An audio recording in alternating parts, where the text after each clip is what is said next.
Om Jananim Sharadam Devim Ramakrishnan Jagadgurum Padapadme Tayo Sritva Pranamami Muhurmuhu. Om Bhadram Karne Vishnuyama Deva Bhadram Pashe Makshabhiryajatra Sthirairangai Stuštuvagum Sastanubhi Yashema Devahitam Yadayuhu Swasti na Indro Vriddhashavaha Swasti na Pusha Vishvavedaha Swasti nastarkshu aristanimihi Swasti no brihaspatirdadhatu Om Shanti Shanti Shanti Hare Om. Om. O gods, may we always hear with our ears what is auspicious. O worshipful ones, may we with our eyes always see what is auspicious. May we live our allotted life hale and hearty, offering our worship unto thee. May Indra of ancient fame bestow auspiciousness on all of us. May the all-nourishing portion be propitious to all of us. May Garuda, the destroyer of all evil, be well disposed towards all of us. May Brihaspati ensure all our welfare. Om, peace, peace, peace be unto all. We have been discussing the teachings of the Rishi that is being given through Amrita Bindu Upanishad. And in that he is telling, mind alone is what matters. All our good and evil, happiness and unhappiness, victory and defeat, gain and loss, bondage and liberation, everything is in the mind. But what is the mind? The mind by itself, without any vrittis. That is why Patanjali beautifully defines yoga, chitta, vritti, nirodha. When there are absolutely no vrittis, vritti means thoughts. Everything that we experience, that I am so and so, I am happy, I am fat, this person is my enemy, all these things are nothing but thoughts in different formulations. So if the mind is not there, then at least thoughts are not there, then there is no bondage and there is no liberation also. Actually, there is nothing called liberation. To remove the thought that I am bound, that is called liberation. We are not gaining actual liberation. We are destroying the thought, I am not liberated, I am not free, I am bound. Therefore, mind control is most important. That is what has been said in the second mantra. Mind alone is the root cause of either manayeva manushyanam karanam bandha mokshayo, either bondage or liberation. But we have to extend these words. Bondage means any negative experience, negative thought, experience in the form of negative thought, that is called bondage. Experience in the form of positive thought, that is called liberation. Even the idea that I am liberated is also part of the mind, is also really indicative that we are not really liberated. That is why in the Upanishads it is said, a Brahmagnani, a true knower of Brahman, doesn't say, that means doesn't even think, I am liberated. He is completely free. And then, so what type of mind is that? Vishayasaktam, the thoughts which are totally attached to objects. Yesterday we discussed this point very well, that it is not the objects that are the causes of bondage, but it is our attachment to the objects with the false idea that they can either give us liberation or make us happy or unhappy or bind us. That is the real bondage. Objects for a Jivan Mukta, he can eat, he can drink, he can do anything, but nothing can bind him because he knows these are all, first of all, my own manifestations. So he sees a beautiful object, a beautiful tree, beautiful animal, beautiful woman. He doesn't say, that is a beautiful woman. I would like to possess her. No, he says, that is me. I am projecting myself as the beautiful horse, beautiful tree, beautiful woman, beautiful everything. What about the opposite? Yes, I am the ugly person. I am the unattractive object. Everything, every thought is only my projection, just as we do in our dream. So that mind where predominantly thoughts, negative thoughts, unhappy thoughts, uncreative thoughts arise without much control of ours, that is called bound mind. And when we have complete freedom, I can think even the worst thought, but I will not be affected, and nobody also will be affected. That is, it is just a play, like a drama. So that is called liberation. So everything depends upon the mind. So if this mind can be made completely free from attachment. Now, what is attachment? Attachment means I am not that object. I am separate from that object. And that object is either desirable or not desirable. That thought, that should be gotten rid of. You know, everything is me only. Sarvam Khalvidam Brahma. So that mind full of what is called unhappy thoughts, negative thoughts, that is called bound mind. And the mind which is free and always thinks joyful, creative, positive thoughts, that is called liberation. And even the idea of liberation is that only. So yesterday we were discussing Swami Vivekananda's what he has to say about the mind. What was the first thing we discussed? What is the nature of the mind? It is restless. Very interesting question comes here. So why is the mind restless? Does the mind really want only a worldly object? Instead of using the word worldly object, let us use the word limited, limitedness of the object. Every object is limited by time, by space, and by causation. Let me illustrate, though we know that we discussed it. For example, a person likes sweets. How long can he eat sweet? So, how much sweet, how many sweets can he eat? So, there is a limitation. The stomach or his digestive power. That is the limitation. If he overeats, then he has to pay the price. So, after some time, even disgust will come, even if the best of sweets are presented. So, this is called time limitation. You can't go on eating. And space limitation.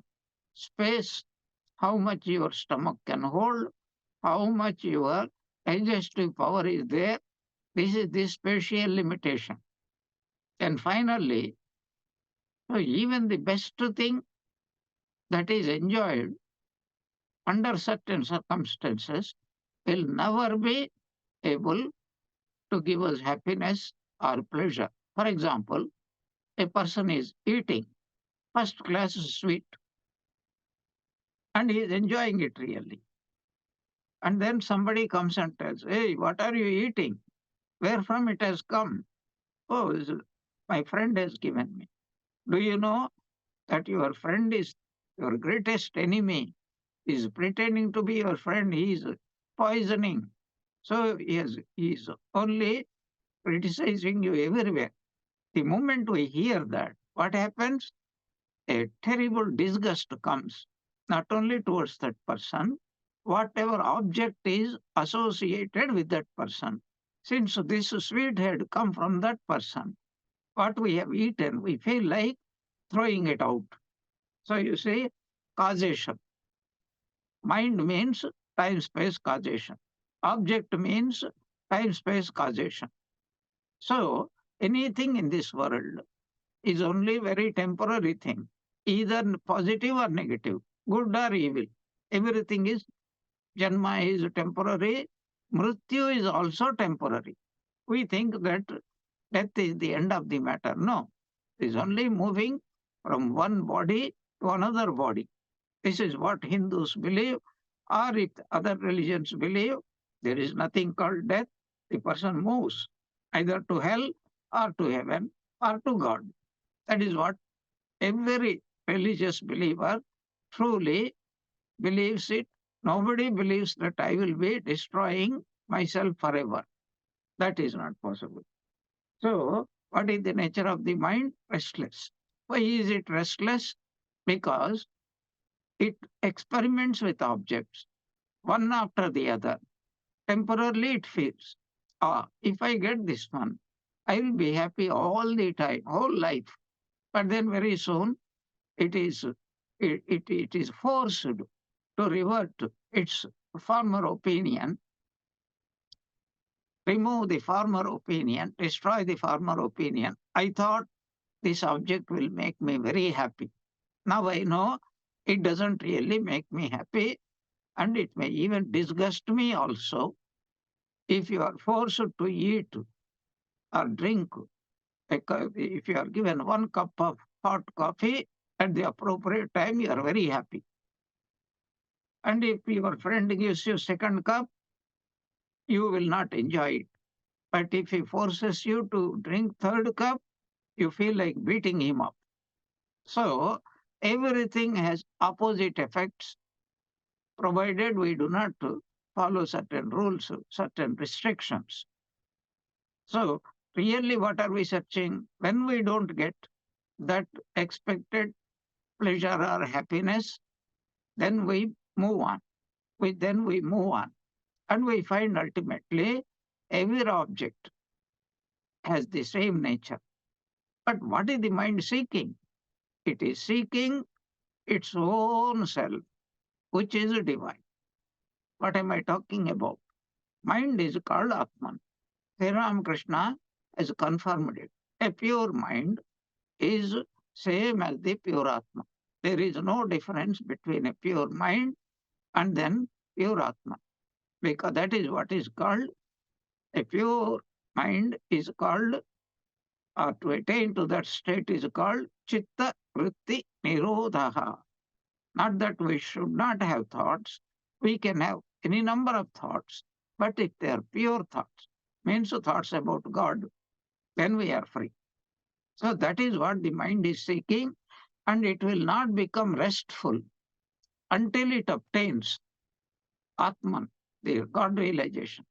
That is what really we are all restless, not for any object. We mistake that we are searching for objects. Truly, what we are seeking is only God. How to reach to that purity? For that, Swami Vivekananda said, first, you understand the nature of the mind. And then in course of many, many lives, we are like people who are drunk with desires. More births, more object knowledge of objects, more desires. So our desires go on increasing, as a King Yayati had discovered to his great comfisture. I think you all know the story of Yayati. So he became old because of some curse, even when he was young. But his desire to enjoy women and worldly objects has not insatiated. So he prayed to God, and then God came and said, okay, I will give you a boon. You can regain your youth, but not like that. Call one of your sons and then ask him. You can exchange your old age and give it to your son, and your son, in, in fact, will give his youth to you. That boon I am giving so that you can facilitate that exchange. So he had four sons. Three sons refused. The last son, he said, Father, your happiness is my happiness. You take my youth and you give me your old age. And he started enjoying and enjoying. Long time passed. Then he became wise. So it is like pouring petrol into fire. The more we enjoy, the more thirsty we grow, our desire becomes stronger. And in the end, he called his son, made him the king of his kingdom, and then he gave back his youth. Still, that youth was there, took back his old age, and he was such a great soul. He went and performed tapasya, and he attained God realization. So, every janma that comes, we come to know of new objects. We think they are going to give us more pleasure than the old objects. But every object exactly gives the same happiness and the same unhappiness. There is nothing else. And one of our senior Swamis, he gives this beautiful. Why is it a superior qualitative object? Can it not give better happiness? No. It depends upon how, supposing there is a poor man, he is eating roti and dal, and he is ravenously hungry, so he enjoys it more. There is a king with 50 items, every item excellently prepared, but he cannot be enjoying, he cannot get satisfaction because he doesn't have the time to digest and he cannot enjoy. So, who is getting more happiness? Mere object itself doesn't have either happiness or unhappiness.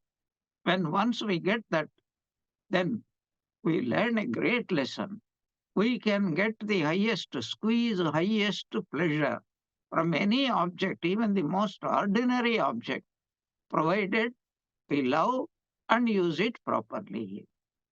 And every saint and sage proved it to the hilt that even just food begged from so many houses may not be fresh, may be stale, may be smelling also, but he offers it and it becomes prasadam and he derives the greatest joy. And his joy is incomparable, even enjoying the world, because he sees God everywhere. He gets Brahmanandam in every single object. Even when an enemy is cutting his throat, he will enjoy it. Do not have any doubt about it. That laughingly many sadhus told that snake is none other than God, and that is what happens. Swami Vivekananda quotes. Once a saint was bitten, I think it was Pavahari Baba, by a poisonous snake. And then the saint laughingly said, a sweet message from my beloved, meaning God. So it depends upon what type of attitude we have. So Swami Vivekananda is telling, first of all, it is restless.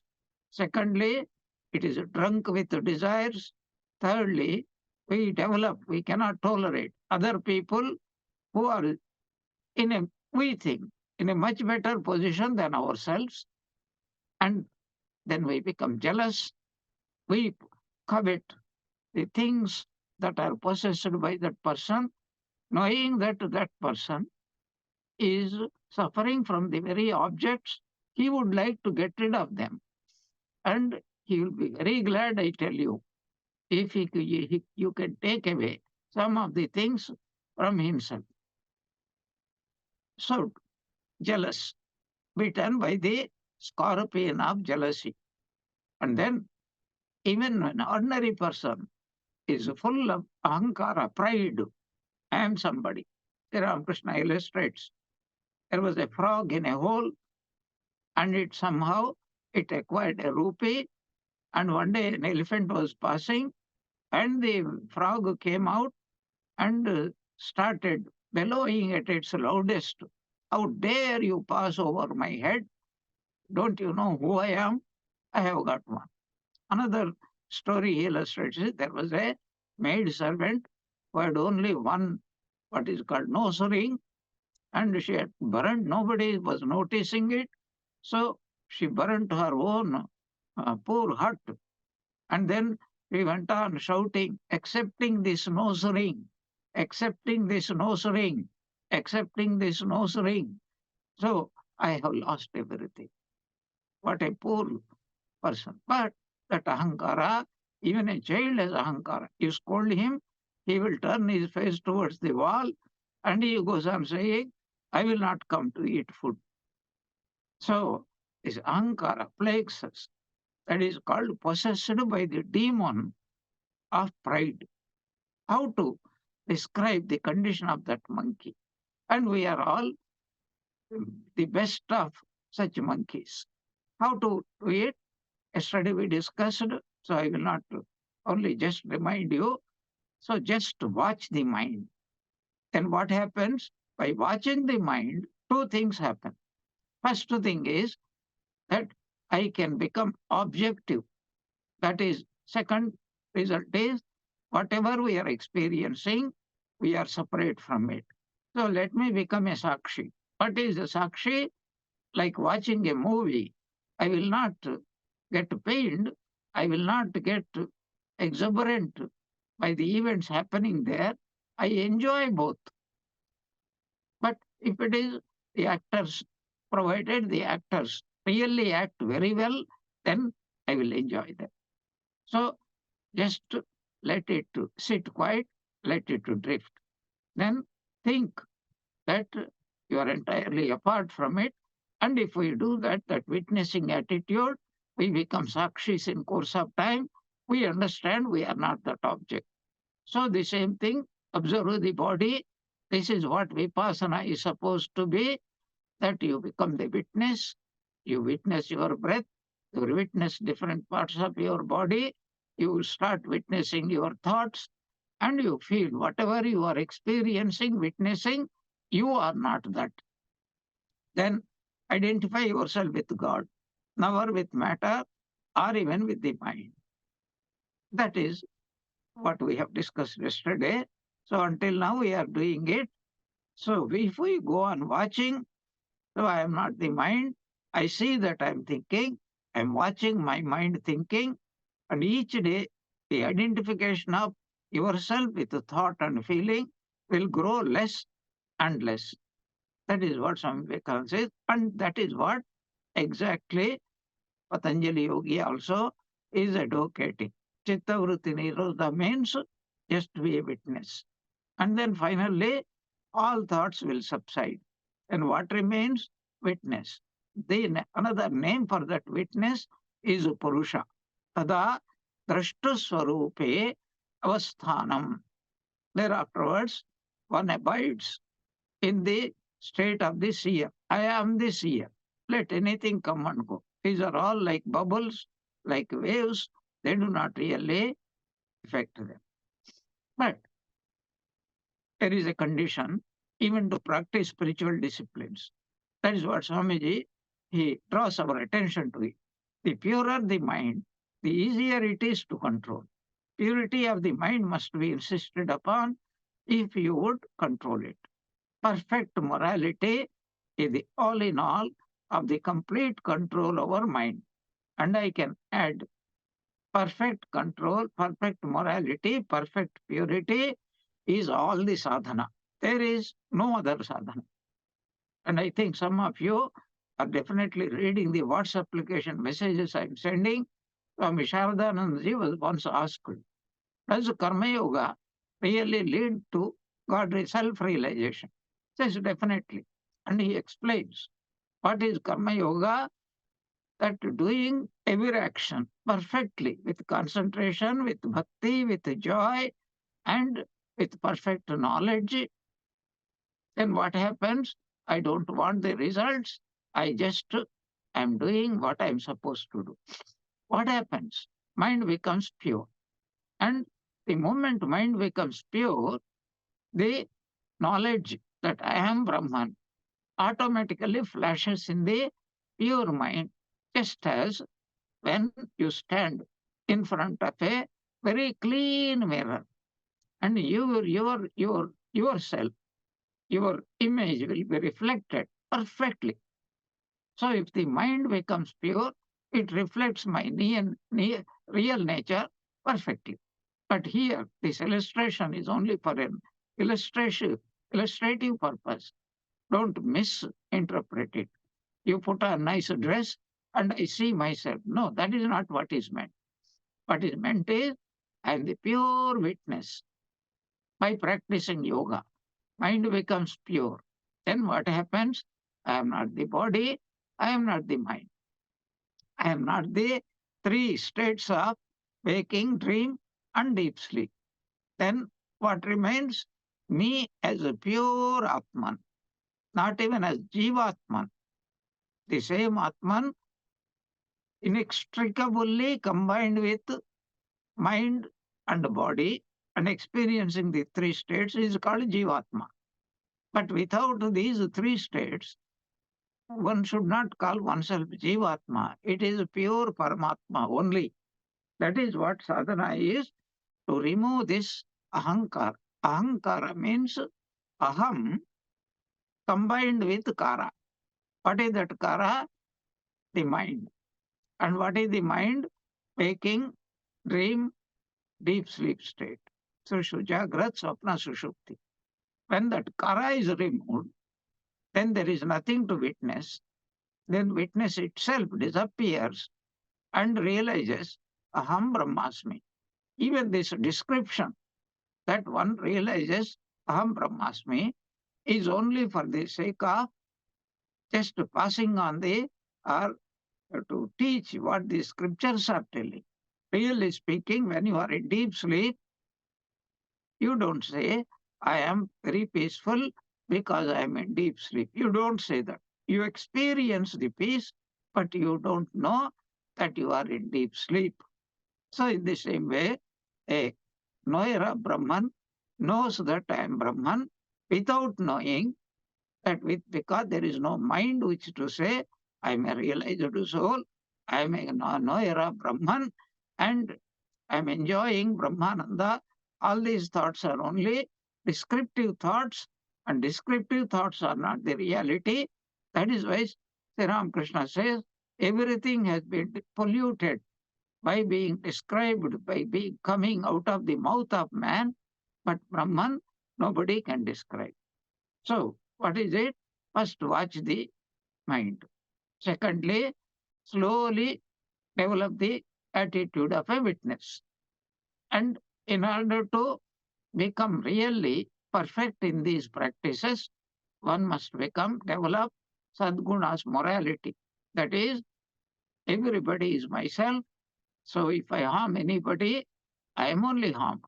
The whole karma siddhanta is if I do good, I do good to myself. If I do harm to anybody, I am harming myself. Therefore, if I do good to everybody in spite of what they do to me, then I become perfectly moral, and a moral person will have complete control over mind, and such a moral person, he is free, is what Swami Vivekananda says. The man who is perfectly moral has nothing more to do, he is free. End of Swami Vivekananda's teachings. So we will just very briefly analyze this mantra that we have discussed. How to control the mind? Mind is bound by attachment. Therefore, Narada says, Tat Vishayatyagat Sangatyaga. First thing is, do not go to that place, do not associate with that person or persons who reminds you that how wonderful this object is, even their thoughts can affect us. Stop. Then slowly give it up. So slowly, sadhana has to be done very carefully. If somebody, for example, is very fond of a sweet, okay, I will eat only once in a week. After some time, I will taste it only once in a month. After some time, once in a year. Like that, slowly, slowly, slowly, the mind has to be brought. So it is not possible to give up anything at one stroke, un- unless a person he has got very, very strong mind, means a strong willpower. For example, Girish Babu was what is called addicted to opium. He could not live without opium. Then suddenly, by the grace of Sri Ramakrishna, he was also addicted to drink. He had given up drink, but he could not give up this opium. And so he decided, I am a disciple of Sri Ramakrishna. Why should I be a slave? And he made sankalpa, determination, resolution. I want to give up opium. And he had given up his, from next day, he will not take. He said, for a few days, I had to go through hell because just like if you are drinking regularly coffee and one day you don't drink, and then the body was producing antibodies for that poison which is there in the coffee or tea. So the body takes it for granted. My master is going to drink today also. So I know that because of the habit, I will produce this antibody. But it has produced, but you have not drunk the coffee. And then what happens? That antibody itself becomes extremely painful. And what terrible longing. That is how wicked people, they inject heroin into vulnerable people. And once the person gets that, it is almost impossible, really possible, but almost impossible, so difficult to get rid of that addiction to heroin. And for that purpose, they do anything, including murder, not only outsiders, but some many times their own family members to get money, etc. They they steal and they can kill and they can do anything because this terrible slavery to this heroin makes them do it. Poor fellows. This is called real slavery. And second thing we have to understand discrimination. Is there really happiness or unhappiness in every object? No. Supposing you want to buy some new gadget, and before, because you have seen it, somebody, maybe somebody's car, some neighbor had bought a car, you have seen it, and you traveled in it, it was super smooth, and you say, what am I doing in my old jalebi? No, I want to acquire this one. Now, before you saw, you were quite content with your old Jeep. But having seen this one, a desire has arisen. Oh, this is super smooth. I will not be a happy person. And many advertisers also advertise. If you don't put on this sweet or dress, you are not a happy person. You are not a happy person. And we also take it for granted. Because whatever is repeated many times, that becomes Paramasatya. So there is no happiness or unhappiness in any object. I attribute it to it depending upon my slavishness. So, for example, there is no happiness in a sweet. But if I am very happy, very hungry, and once it gave me joy, it is in my mind. Because if I am having some disease, some dysentery, or something like that, even the very sweet produces a thought of vomiting. We all know it. So, all bondage, sorrow, and tension, everything is mind created. And so, even if an enemy has done harm, it is a thought. This person is my enemy. He has created this one. Remember, I'm talking about sadhakas, not ordinary worldly people. So you make yourself clear. Do I want to be a sadhaka or do I want to be an ordinary person? You can't be both. So everything is the creation of the mind. Just as I mentioned, he who bet me into unconsciousness is now really feeding me with milk. That is the real sadhaka who attained to siddhi. And all these things, all the samskaras, we are all born with samskaras. And all the samskaras were made by whom? By ourselves. What is a samskara? An action, a thought, repeated any multiple times, umpteen number of times, becomes very easy for us to think or to do. That is called habit. And these samskaras are the problems. That is why even Bhagavad Gita, so tyagat shantiranantaram. Only when we have perfect self-control, mind attains to that state called prashanti. There is a small story told by a Swami. A saint was walking and suddenly, after some time, he turned back. And some people were walking along with him and this, this surprised the people. Sir, why did you turn back? Did you forget to bring something? Why are you going?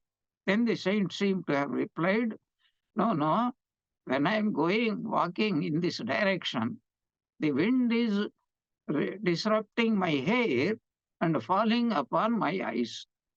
So therefore, it doesn't matter. I have to walk.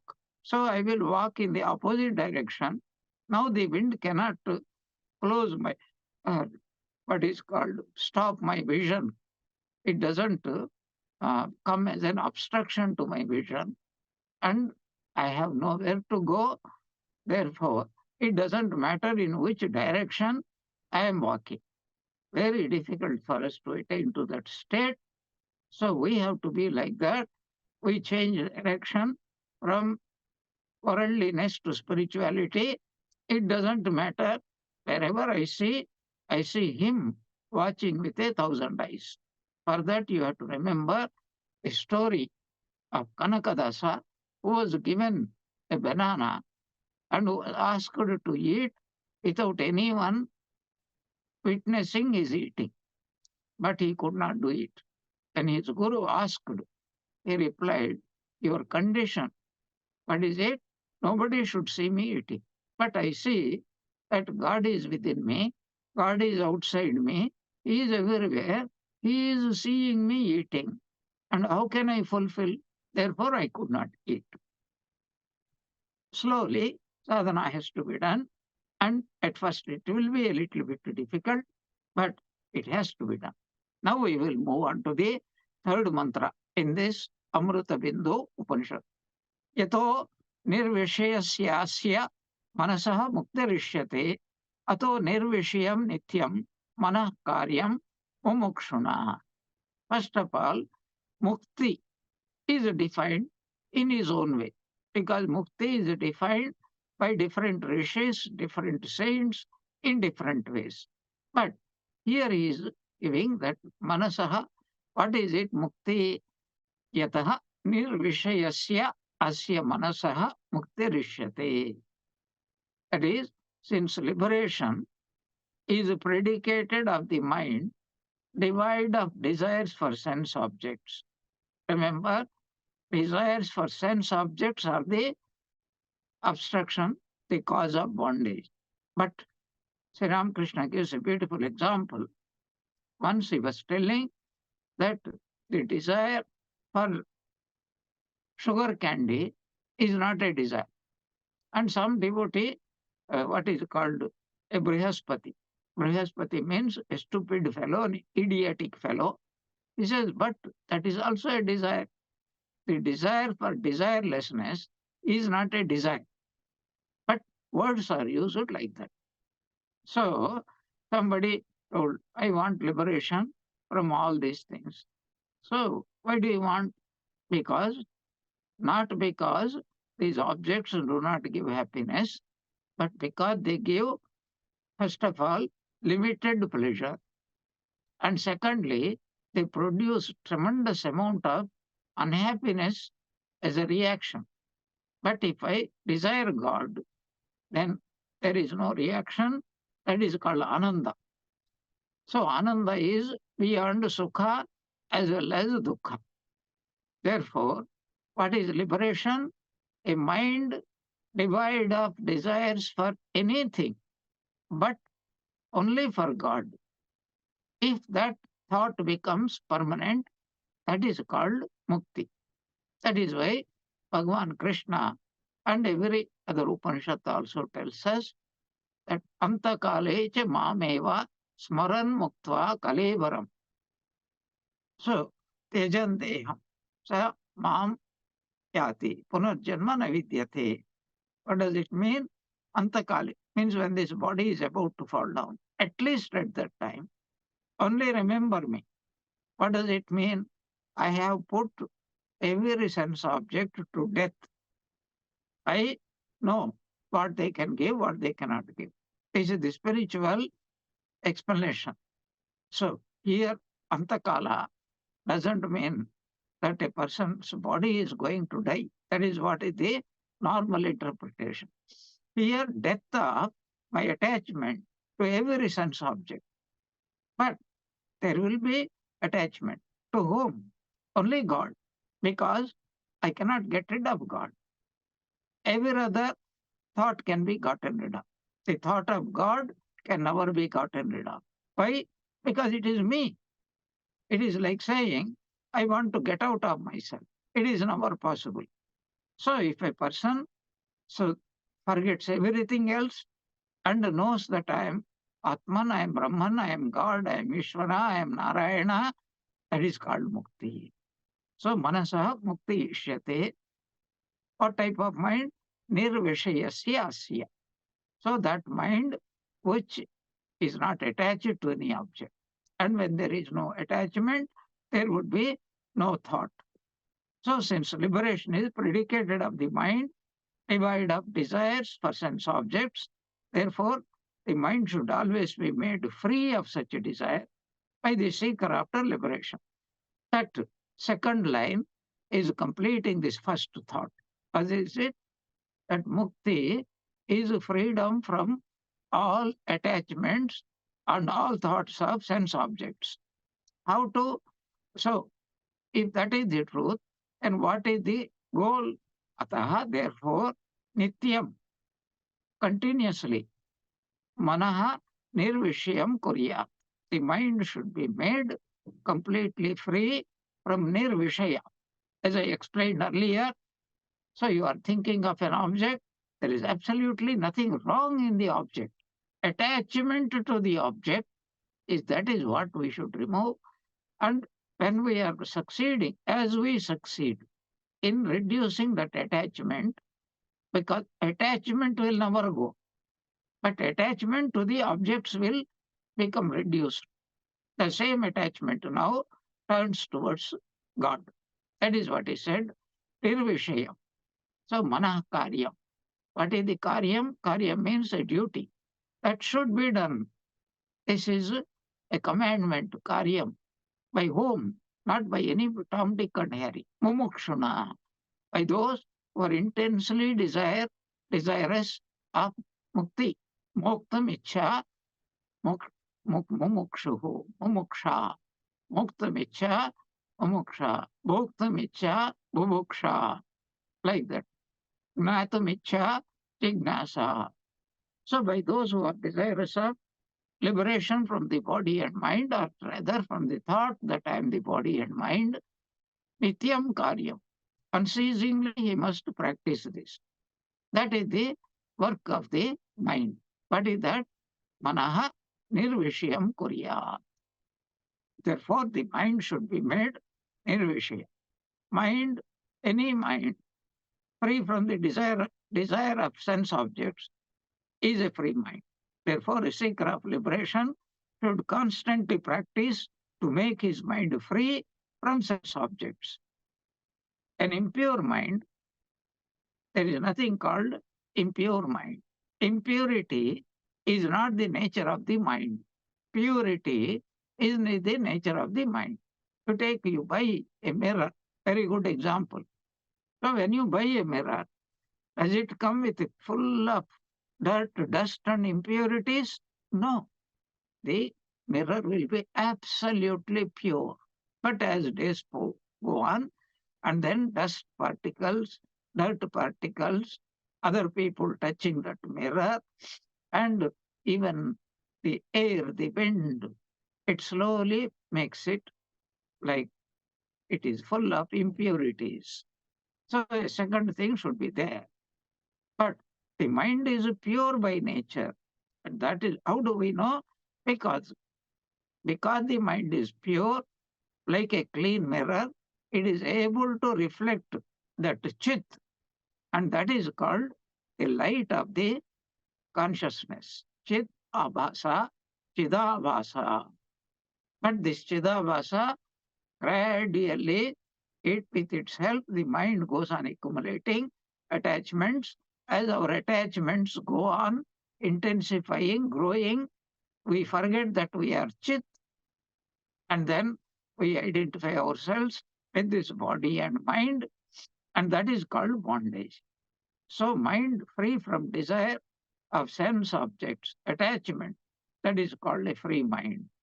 Therefore, every sadhaka should continuously, constantly practice to make his mind free from sense objects. But a question may come, then how can I live? I have to eat food, I have to put on dress, I have to drink, I have to breathe. So many things I have to do. No, no, there is nothing wrong. Offer everything to God, accept it as prasada from God, and enjoy it with double enjoyment. Every devotee gets more enjoyment because it is greatest, purest prasada from God. And prasada and God are not two different objects. God is prasada, prasada is God. How do we understand this statement? Fire and heat.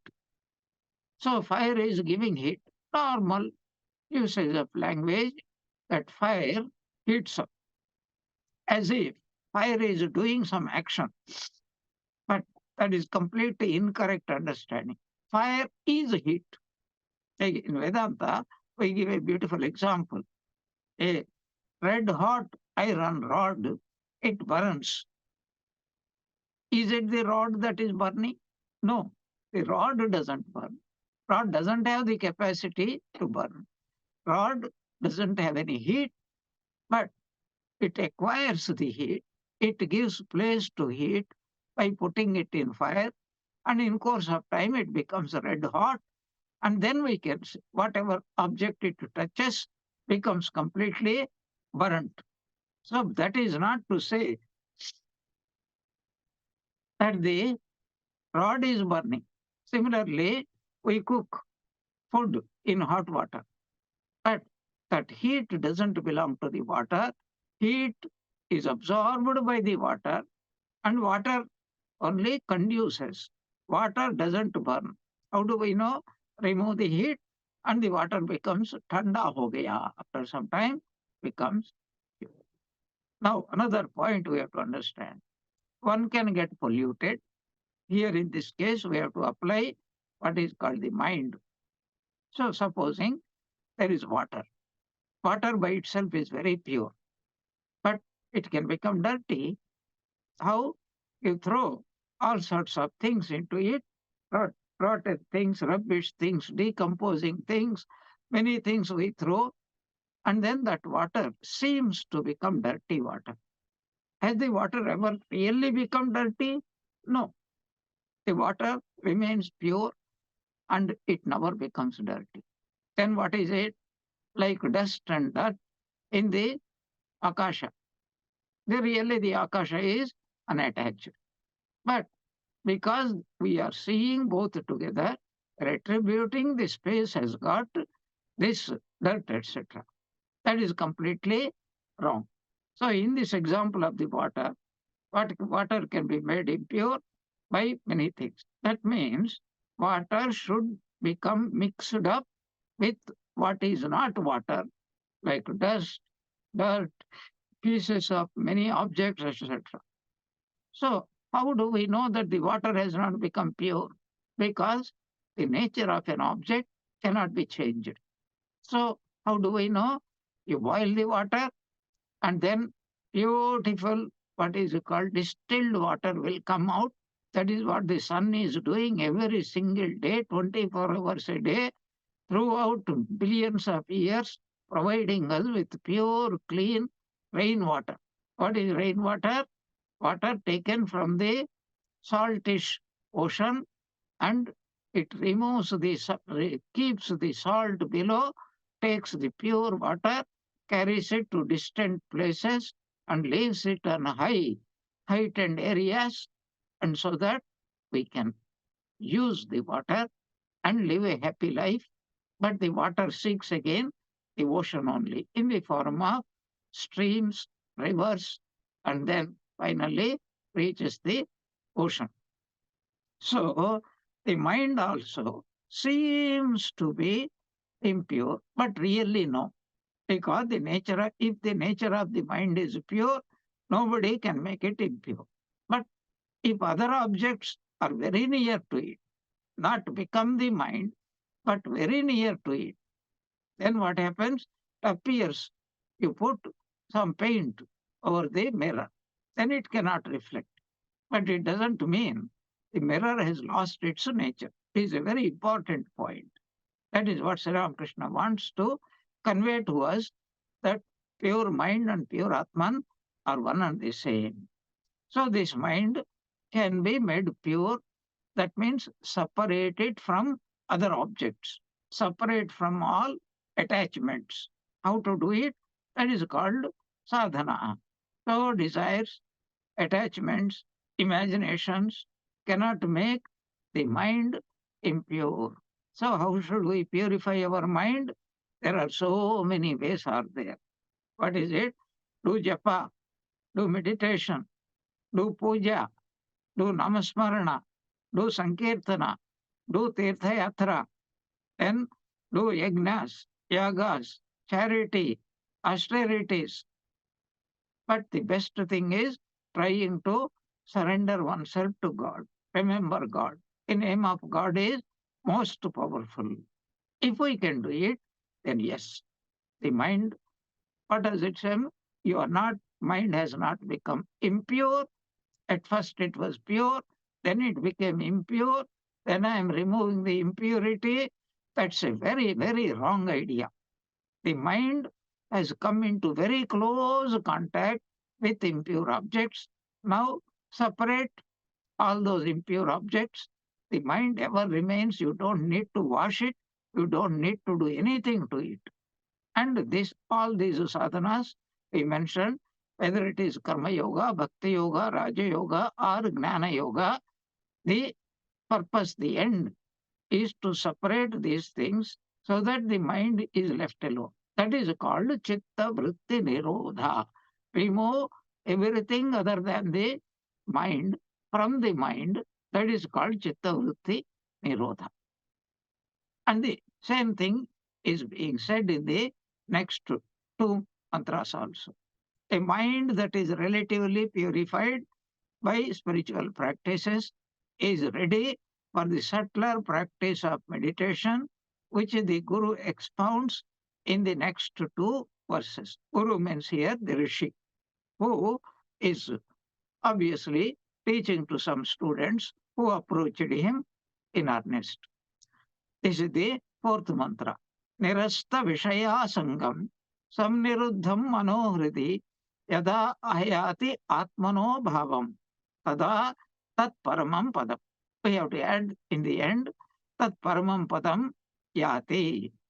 That sadhana ends in attainment of the supreme reality. That is, Padam means what? Our real nature. How? Nirasta Vishaya Sangam. That is all the Sangha of the Vishayas. As we discussed earlier, it is not the Vishaya, but it is the Sangha with the Vishaya. It has to be nirasta, made to go away from that. That is You separate them, mind, from all attachments. Then that is the first step. Then what? When the mind becomes somewhat purified, some niruddham, somewhat under our control, then such a mind should be established in the heart. And then slowly keep steadfast in that idea, that the mind. That is why this is called heart cave, cave of the heart. Namo Namo Prabhu Vakya Mana Atita. Then Mana Vachana Ek Adhar. Jyotira Jyoti Ujjvala Hridi Kandara. Hridi. What is Hridi? Ramakrishna's words is the drawing room where visitors can meet the owner of the or the Jamindar or owner of the house. That is called visitor's room. The heart is like the visitor's room where the Atman is not that he is sitting in the heart. The Atman is everywhere, but for us it becomes easier of understanding what is the Atman. That place where we become enlightened, that is called Hriti. But first, wash these things, just as we wash things in our puja room. Everything has to be cleansed, made pure, shuddham. That is called achamana. And then the idea should come, everything belongs to God, flowers belong to God, house belongs to God, my body belongs to God, my mind belongs. This is called nyasa. And that nyasa in course of time leads to sannyasa. And that is what he said. What is sannyasa? Complete oneness with Bhagavan is called sannyasa. If we go on persisting in our spiritual sadhana, tada, tat paramam padam yati. That supreme nature, we really, not that we have lost it. As I said, as soon as the mind becomes clean, then the idea becomes firmly established. I was thinking, I was the body and mind. Now I know I have nothing to do with them. I am Paramatma. And fifth also is related to this. How long should we do? The question comes, how long sadhana should be done? That is, it is said here, Tavadeva nirodhavyam yavat hridi gatam kshayam etad gnanancha dhyanancha sesho nyayascha vistaraha. So once a rabbi was asked by a layman that I don't understand your complicated scriptures. Tell me the essence of what is called your Judaism. And then the rabbi said, I will tell you very briefly. Do unto others what you want others to do to you. Don't do unto others what you don't want others to do to yourself. If you can understand these two sentences, then that is the rest is only an explanation. You have understood completely what is called Judaism. And exactly the same thing, counterpart is there in our, by our great Shankaracharya. Brahma Satyam, Jagan Mithya, Jivo Brahma Ivana Aparaha. Brahma Satyam, Brahman alone is true. You are thinking that the world is different from Brahman, that notion is Mithya. And you are none other than that Brahman. The whole world is none other than that Brahman only. So how long should we go on practicing? When the mind, with its attachments for sense objects, becomes annihilated and is fully controlled within the heart and thus realizes its own real nature and essence, then that supreme state is gained. Until we know we are Brahman, we have to continue our spiritual sadhana. That idea we will discuss in our next class. Om Jananim Sharadam Devim Ramakrishnam Jagadgurum Padapadme Tayo Sritva Pranamami Muhurmuhu. May the Ramakrishna Holy Mother and Swami Vivekananda bless us all with bhakti. Jai Ramakrishna.